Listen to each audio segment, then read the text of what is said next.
વલાવ નાઓમીએ પોતાના પતિને ગુમાવ્યા, મહલોન અને કિલ્યોને જેમની સાથે લગ્ન કર્યા, તે ઓર્પા અને રૂથે પણ પોતાના પતિને ગુમાવ્યા હતા. એક જ ઘરની અંદર 3 વિધવા સ્ત્રી હતી. કોઈ પણ સહારો નહોતો. ફળહીન એવું જીવન સાથી વગરનું, કોઈ સહારા વગરનું જીવન જીવતા હતા. એટલામાં એક ખુશખબરી આવી. એટલામાં એક આનંદના સમાચાર આવ્યા. તે શું છે? યહૂદાના બેથલેહેમમાં પરમેશ્વરે લોકોને યાદ કર્યા. પરમેશ્વર પર વિશ્વાસ કરીને, પોતાની ભૂલો સ્વીકારીને જે લોકો ત્યાં જ રહ્યા અને પરમેશ્વર પર જેમણે વિશ્વાસ રાખ્યો તેમને પરમેશ્વરે યાદ કર્યા, તેમને ભરપૂરી આપી, તેમને ભોજન વસ્તુઓ આપી, તેમને ભરપૂરીમાં જીવન આપ્યું. એ બાબતોના સમાચાર તેમની પાસે કોઈ રીતે નાઓમીના કાનમાં પડ્યા. તેમને સમજાયું. પરમેશ્વરે દયા કરીને પોતાના લોકોને પ્રેમ કર્યો. અમારે જીવવું છે એમ કરીને પરમેશ્વરથી દૂર, એ દેશથી દૂર અહીંયા આવીને વસ્યા, પરંતુ જીવી નથી શક્યા. અને પતિ અને બાળકોને ગુમાવ્યા છે. પુત્રવધૂને કહે છે, દીકરી, શું તમે આ ખુશખબરી સાંભળી છે? કઈ ખુશખબરી? યહૂદાના બેથલેહેમ નગરમાં પરમેશ્વરે પોતાના લોકોને યાદ કર્યા છે. સર્વ લોકોએ કરેલી પ્રાર્થના પ્રભુએ સાંભળી છે. પોતાના લોકો ઉપર પ્રભુએ દયા કરી છે. તેમને ભરપૂરી સાથે અનાજ આપે છે. ચાલો આપણે પણ ત્યાં જઈએ. કહ્યું તો બંને પુત્રવધૂએ કહ્યું, અમે પણ તમારી સાથે આવીશું. અમે પણ તમારી સાથે જ આવીશું. અમારું જીવન ઉજ્જડ છે. દુકાળની અંદર પોતાના લોકોની પ્રાર્થના સાંભળીને તેમના પર દયા કરનાર, ભરપૂરીમાં તેમને અનાજ આપનાર પરમેશ્વર ત્યાં છે, તો અમે આવીશું. અમને પણ એ જ પરમેશ્વર જોઈએ છે. અમે તમારી સાથે આવીશું. એમ વિચાર કરીને તે પુત્રવધૂઓ પોતાના સાસુ પર પ્રેમ કરીને સાસુની સાથે જ જવું છે વિચાર્યું.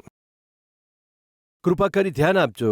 જલ્દીથી એક વાત બતાવીને આગળ વધીશું. નાઓમીએ બંને પુત્રોને ગુમાવ્યા હતા. બાળકોનો પ્રેમ ગુમાવ્યો હતો. તેમની મોહબ્બત, અનુરાગને ગુમાવ્યા હતા. તે તો બેસહારા અને એકલી હતી. આ વૃદ્ધતા અવસ્થામાં જેમણે સહારો આપવાનો હતો, જેમણે આશ્રય આપવાનો હતો, જેમણે મદદગાર બનવાનું હતું, તે પુત્રો હવે જીવતા રહ્યા નહોતા. કારણ એ હતું કે પતિએ લીધેલા ખોટા નિર્ણયને લીધે, વળી તેમાં તેણે આપેલી સંમતિને લીધે, અન્ય જાતિની સ્ત્રીઓને લાવીને પોતાના પુત્રોનું લગ્ન કરાવ્યો. એ પરમેશ્વરની દ્રષ્ટિમાં ગુનો છે. તેણે કરેલી ભૂલને લીધે પોતાના પુત્રો ગુમાવ્યા હતા.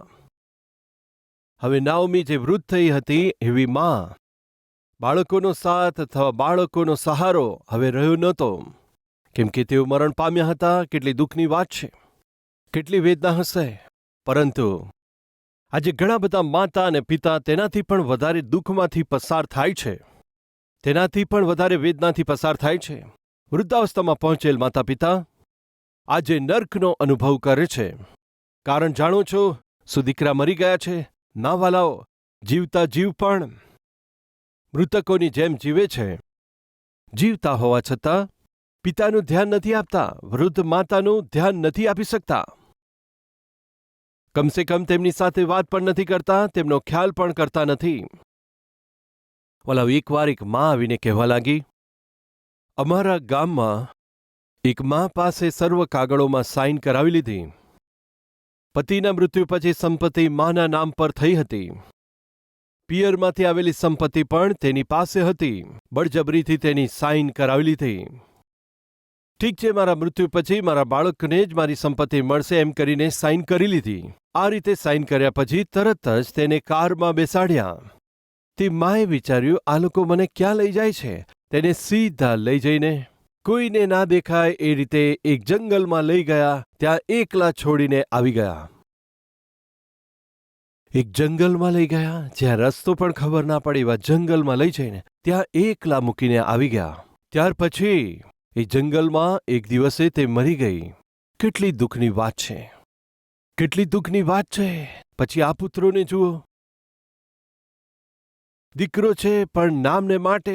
દીકરો જીવતો છે પરંતુ કેવળ નામને ખાતર. તે પુત્રએ પોતાના પિતાને ક્યાં છોડ્યા? જુઓ. તમે અહીંયા બેસો, હું એમની સાથે વાત કરીને આવું છું.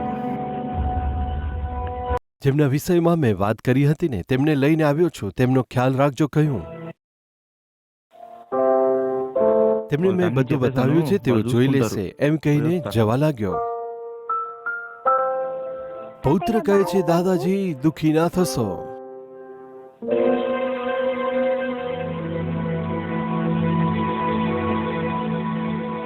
એ બિન્નુ રા પૌત્ર દાદાને બાય કહે છે.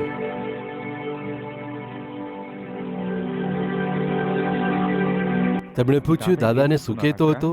તેણે કહ્યું કે હું પણ મોટો થઈને તમને એ જ આશ્રમમાં મૂકી આવીશ. પપ્પા, હું પણ મોટો થઈને તમને એ જ આશ્રમમાં મૂકીને આવવાનો છું. મેં દાદાને એમ કહ્યું હતું, આઈ હેટ માય ડેડ. ડેડીનો હું તિરસ્કાર કરું છું. આ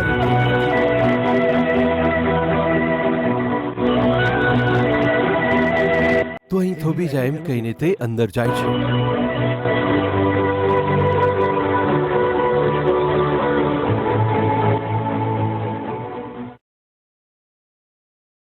આશ્રમવાળાએ પૂછ્યું, તમે જ વિશ્વનાથજી છો ને? તમે એક બાળકને અહીંયાથી ગોદ લીધો તો તે કેવો છે? તેમણે જવાબ આપ્યો, એ જ દીકરો મને અહીંયા છોડીને ગયો છે. તો વાસ્તવમાં તેમનો પુત્ર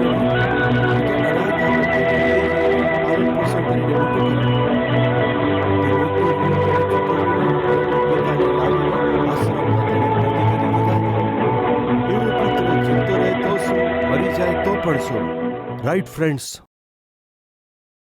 હવે હું પૂછું છું,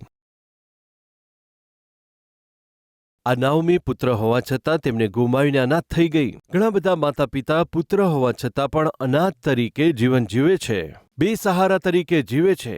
જો તમે પણ પુત્ર હોવા છતાં તમારા માતા પિતાને શું તમે અનાથ જેવા બનાવ્યા છે? તમે હોવા છતાં પણ જેવા એકલા બનાવી દીધા છે? તો કૃપા કરી આજે જેવો વ્યવહાર તમે કરો છો તેમની સાથે, કાલે તેવો જ વ્યવહાર તમારા બાળકો પણ તમારી સાથે ના કરે. માટે બાઇબલ જણાવે છે, તમારા માતા પિતા વૃદ્ધ થાય તેમ છતાં તેમનો ત્યાગ કરશો નહીં. હું પૂછું છું, તમારા પિતા ક્યાં છે? તમારી મા ક્યાં છે? તે દિવસે નાઓમી પોતાની ભૂલને લીધે પુત્રોને ગુમાવીને અનાથ બની ગઈ હતી. પરંતુ આજે તમારા માતા પિતા તમારું પાલન પોષણ કરીને તમને મોટા કર્યા, તમને અભ્યાસ કરાવ્યો, તમારા જીવતા જીવ બેસહારા જેવું જીવન જીવે છે. તો સાવધાન, એ તમારે માટે બિલકુલ સારું નથી. નાઓમી પોતાના ઉતાવળ ભર્યા નિર્ણયને લીધે અનાથ થઈ ગઈ. પરંતુ યહૂદિયાના બેથલેહેમમાં પરમેશ્વર પર વિશ્વાસ કરનાર પ્રજાને પરમેશ્વરે યાદ કર્યા. હવે ધ્યાનથી સાંભળો કે નાઓમીએ પોતાના પુત્રો ગુમાવ્યા. પુત્રો મરી ગયા છે, પરંતુ વિચિત્ર વાત એ છે કે તેમની પુત્રવધુઓ નાઓમીને હજી છોડતી નથી. તે પુત્રવધુઓ નાઓમીને છોડીને ગયા નથી. પણ આજે ઘણી પુત્રવધુઓ પતિના જીવતા જીવ સાસુને પાસે આવવા દેતા નથી. પતિના જીવતા જીવ સાસુનું મોં જોતા નથી. પતિઓ મરી જાય તેમ છતાં નાઓમીની પાસે ઓર્પા અને રૂથ બંને રહી ગયા. વાલાઓ, નાઓમીનું આત્મિક જીવન તો બનાવટનું હતું. તેની આત્મિકતા જાણે થોડી જ હતી. પરંતુ રૂથ અને ઓર્પા તો મોઆબણ હતા.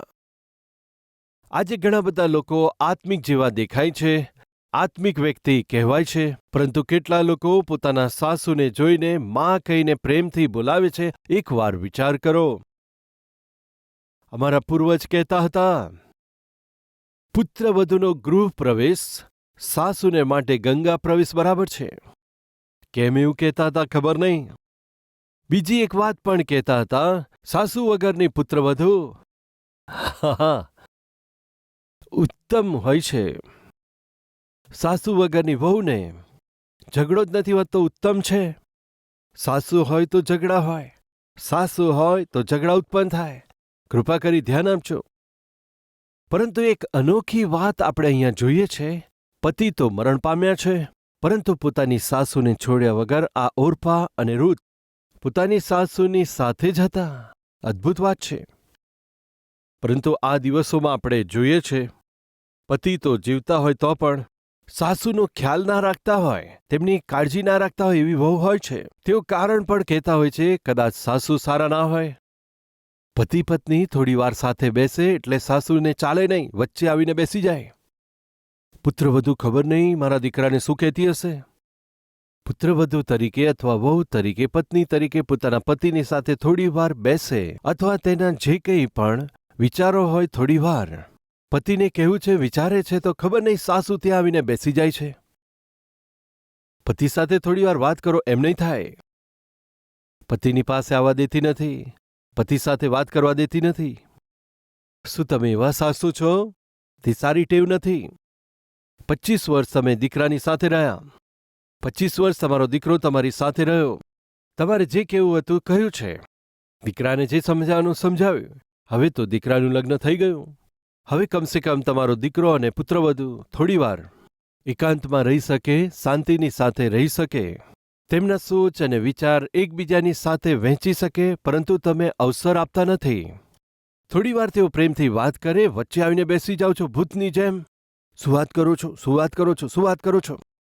અથવા તો દીકરાને ઘરે આવે બસ એટલી જ વાર છે, ઘરની વહુ વિશે બતાવીને દીકરાને કહીને દીકરા તારી પત્ની આમ બોલી, આ પ્રમાણે કહ્યું, આ રીતે કહે છે, હંમેશા ફોન પર વાત કરતી રહે છે, કોઈ કામ કરતી નથી, ચા બનાવતી નથી, કોફી બનાવતી, ધ્યાન નથી આપતી. બસ દીકરો ઘરે આવે એટલી જ વાર છે, પુત્રવધુ વિશે બસ આ જણાવે છે, તે જણાવે છે, બોલ્યા કરે છે. અને તે મૂર્ખ માં જે કહે છે તે સાચું એમ કહીને પત્ની સાથે ઝઘડો કરે છે. શું આપણી મધ્યે એવી સાસુ છે? કલવરી અવાજ સાંભળનારા કોઈ પણ વ્યક્તિ આવા ના બનશો. નાઓમી તો જો આપણે ધ્યાનથી જોઈએ તો પતિની વાત માની હતી, પતિની પાછળ તે આવી હતી. ત્યાર પછી તેણે પુત્રોને પણ ગુમાવ્યા હતા, તેમાં કમજોરી હતી. તેમ છતાં એક વાત નકારી શકાય નહીં, તે નાઓમીની ઉપર તેની પુત્રવધુઓ પ્રેમ રાખતી હતી. વાલા ભાઈઓ અને બહેનો, આજે કેટલા સાસુ એમ કહી શકે છે, મારી પુત્રવધુ મને પ્રેમ કરે છે, મારી પુત્રવધુ મારું ધ્યાન રાખે છે. આ રીતે કહી શકે એવા કેટલા લોકો છે. નાઓમી એ વાત કહી શકી, મારી પુત્રવધુ મને પ્રેમ કરે છે. એટલું જ નહીં, તે પુત્રવધુઓ પણ તેમના પતિ તો મરણ પામ્યા હતા, તેમના સાસુ તેમની સાથે હતા, તેમના સાસુને તે ગુમાવવા તૈયાર નહોતા. અદ્ભુત છે. પતિ તો મરણ પામ્યા છે, હવે સાસુને છોડીને પિયરમાં જઈને બીજું લગ્ન કરી શકે છે, એ તક તેમની પાસે છે. તે અધિકાર વિશે ના બોલીને 10 વર્ષ અમે સાસુની સાથે રહ્યા છે. પણ એ તો પતિ સાથે જોડાયેલો સંબંધ છે. સાસુને પતિ નથી, અમને પણ પતિ નથી. વૃદ્ધાવસ્થામાં સાસુને છોડીને કેવી રીતે જઈ શકે છે? અન્યાય છે, એવું ના કરી શકે. એવા અદ્ભુત વિચાર સાથે સાસુને સાથે રહેવું, એ વિચાર કરો કેટલો અદ્ભુત છે. સાસુ પોતે કહે છે કે હું જઈ રહી છું, હું મારા પ્રાંતમાં જઉં છું. ત્યારે ઓરપા અને રૂથ બંનેવે કહ્યું, સાસુજી અમે આવીશું, તમારી સાથે આવીશું. ઠીક છે ચલો કહીને જે દેશ તેમનો નહોતો, ઓરપાને રૂથને સાથે લઈને તે જવા ઈચ્છે છે. પોતાના પિયરને છોડીને, પોતાના માતા પિતાને છોડીને, પોતાના ભાઈ બહેનોને છોડીને આ વિધવા બનેલી પોતાની સાસુ સાથે જવું છે કહીને ઓરપાને રૂથ નિર્ણય લે છે. કેટલી બધી અદ્ભુત વાત છે. મારો પ્રશ્ન પ્રિય બહેનો, જો તમે ઓરપાને રૂથની જગ્યાએ હોત તો ચોક્કસ તેમની સાથે જતા? શું તમે જઈ શકો? એકવાર વિચાર કરો. કેમ જાણો છો? ખબર નહીં કેમ કેટલીક પુત્રવધુને સાસુ માટે એલર્જી હોય છે. શું કહેવાય? સાસુની એલર્જી. કેટલાક લોકોને સ્કિન એલર્જી હોય છે, વળી કેટલાકને પરફ્યુમ એલર્જી હોય છે, તો કેટલાકને ધૂળની એલર્જી હોય છે, તો કેટલાક પુત્રવધુને બતાવો શું છે? સાસુની એલર્જી. સાસુ કહે એટલે બિલકુલ એમને ના ગમે. આપણી મધ્ય એવું કોઈ છે? હું તમને એક વાત જણાવવા માંગુ છું. તમારે ઉત્તમ પુત્રવધુ તરીકે પરમેશ્વર તમને આશીર્વાદ આપે, સ્વીકારે એવું ચાહો છો. સાસુની એલર્જી રાખવી તમને અનુમતિ નથી. રૂથના વિષયમાં બાઇબલમાં લખ્યું છે. રૂથ કોણ છે જાણો છો? પોતાના પતિને ગુમાવ્યા છતાં સાસુ પ્રત્યે એલર્જી રાખ્યા વિના તેમની સાથે સાસુને હૃદયમાં સ્થાન આપનાર એક ઉત્તમ પાત્ર પુત્રવધુ હતી. પરિણામ શું આવ્યું જાણો છો? પ્રભુ ઈસુ ખ્રિસ્તનો જન્મ થયો તે વંશાવળીમાં સ્ત્રી તરીકે તે સ્થાન પામી હતી. ખરેખર રૂથ કોણ છે જાણો છો? દાઉદના પરદાદી. રૂથ દ્વારા જ દાઉદના પરદાદાનો જન્મ થયો. પછી દાઉદના પિતાએ જન્મ લીધો અને દાઉદનો જન્મ થયો અને દાઉદના વંશમાં જ પ્રભુ ઈસુએ જન્મ લીધો. કેવી રીતે સંભવ બન્યું? પોતાના સાસુને પ્રેમ કરનાર એ પુત્રવધુ રૂથે પોતાનું સમર્પણ કર્યું એટલા માટે.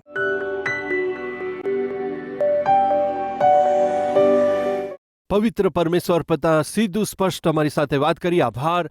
વવાયેલા આ વચન દ્વારા દરેક વ્યક્તિના જીવનની અંદર, આત્મિક જીવનની અંદર, સંસારિક જીવનની અંદર તમે કૃપા આપજો. પ્રભુ ઈસુ ખ્રિસ્તના નામમાં માંગીએ છે પિતા. આમેન.